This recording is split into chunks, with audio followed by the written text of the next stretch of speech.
ہوگا جس جج صاحب نے سیفر کیس کے جو ٹرائل جج صاحب ہیں ابوالحسن عبدالکرنین صاحب،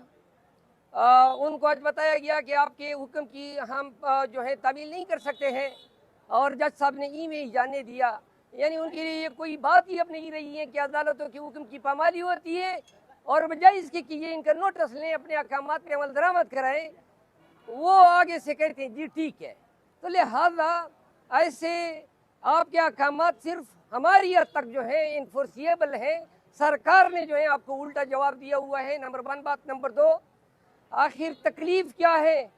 ہائی کورٹ نے جیل ٹرائل کو کالعدم قرار دیا ہے، ابھی تفصیلی فیصلہ نہیں آیا ہے، اور آگے سے جو ہے ٹرائل جج صاحب فرما رہے ہیں کہ جمعے کو میں پھر جیل جاؤں گا۔ یہ مذاق نہیں ہے قانون کا،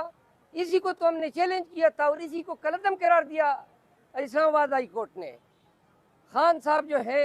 پورے پاکستان اور ابراڈ اپنی بے گناہی کی سزا کاٹ رہے ہیں، صرف ان کا قصور اتنا ہے کہ وہ پاکستان میں چاہتے ہیں کہ قانون کی حکمرانی ہو، اور قانون کی حکمرانی کے لیے آواز اٹھانے والے شخص کے ساتھ جو رویہ ہے، اور آج سے 20 ماہ قبل آج کے مقاصد کے اصول کے لیے انہوں نے کیا کیا؟ سائفر کے نام پہ گورنمنٹ جو ہے فارغ کر دی، اس کے بعد انہوں نے تنزلی شروع کی، تمام ادارے تباہ و برباد کر دیے، چاہے وہ انصاف کے ادارے ہو، چاہے پولیس ہو، FIA ہو، کیا حشر کر دیا ہے پولیس کا۔ پولیس جو ہے بالکل پورے پاکستان کی پولیس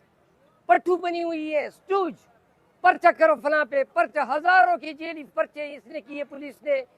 غلط لوگوں پہ ہاتھ ڈالا، غلط لوگوں کے حقوق کی پامالی کی، اور اس کی وجہ یہ تھی کہ عدالت خاموش تماشائی کا کردار ادا کرتی رہی۔ آرٹیکل 199 کے تحت آئین نے یہ اختیار ہائی کورٹس کو دیا ہوا ہے کہ پاکستانیوں کی عزت و ناموس، ان کے بنیادی حقوق کا تحفظ کریں، لیکن کس طرح ہائی کورٹس نے ڈیلیور کیا پوری قوم کے سامنے ہے۔ آج یہ سائفر کیس میں ٹرائل کا ایڈجرن کیا جانا، آدھے پاکستانی رات کو سوئے نہیں تھے کہ ہم کل خوشی سے خان صاحب کی جو ہے جھلک دیکھیں گے، اور انہوں نے الیکشن کمیشن کے کہنے کے باوجود پیش نہیں کیا، بار بار عدالتوں نے طلب کیا۔ آخر کب تک آپ خان کی جھلک کو دنیا سے روکے رکھیں گے؟ خان آئے گا مکمل پوری آزادی کے ساتھ اپنے قوم میں آئے گا، آپ کے سیاسی کیسز ہیں، کوئی کرمینالٹی ان میں نہیں ہے، سائفر کا کیس سپریم کورٹ میں زیر سماعت ہے، انشاءاللہ ہمیں کبھی یقین ہے کہ سپریم کورٹ آف پاکستان میں ان کی ضمانت جو ہے منظور ہو جائے گی۔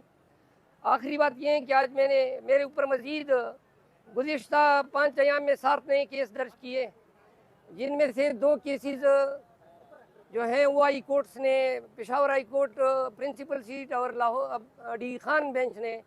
2 مقدمات کو جو ہے سسپینڈ کر دیا ہے۔ آج 3 اور کیسز تھے، 2 کیسز دیر بالا میں تھے، ایک بغاوت کا ہے اور ایک 188 کا ہے، اور ایک میرے خلاف پارا میں درج ہوا ہے اسلام آباد میں۔ ان تینوں کیسز میں نے ضمانت حاصل کر لی ہے، اور یہ مزید پرچے درج کرتے رہے، لیکن حلف اٹھایا ہے